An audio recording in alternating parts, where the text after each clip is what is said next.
I rise to support the amendment 130 in the name of the Lady Willis of Summertown, supported by those champions of nature, Lord Rowborough, Baroness Young and Baroness Grender.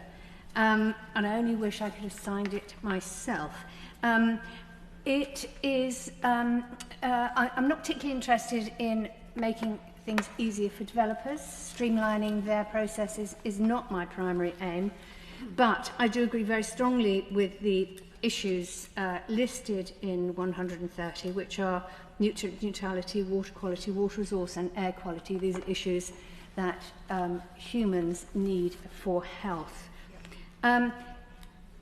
All of our concerns in Part 3, which have been supported by quite a lot of organisations, such as the Wildlife and Countryside Link, the Chartered Institute of Ecology and Environmental Management, the Bat Conservation Trust, the Better Planning Coalition, Wildlife Trusts, the Royal Society. All of these organisations have raised concerns, just as we here in your Lordship's House have.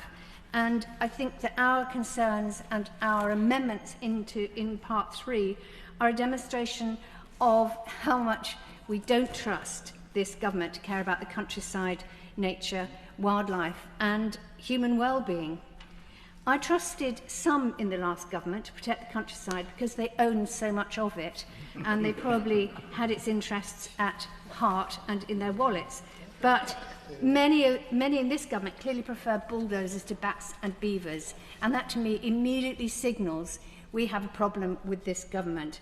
Labour has been disappointing on nature, on the environment, on climate change. They do occasionally talk about it, but they don't understand it, and that's a source of real anxiety to me. I've got no trust in this government doing the right thing to protect nature. They are opposing a series of very moderate, very sensible suggestions to make our planning system more nature-friendly. And when I say nature-friendly, I mean human-friendly as well. Nature, we are nothing without nature. We need nature very badly. But Labour has rejected the most minor of measures, for example, over swift bricks in new buildings.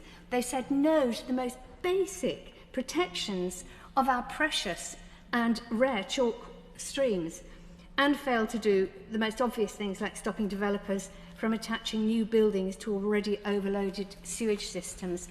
So if the noble Lady Willis decides to put this amendment to the vote, we here on the green benches will support her very strongly. Hear, hear.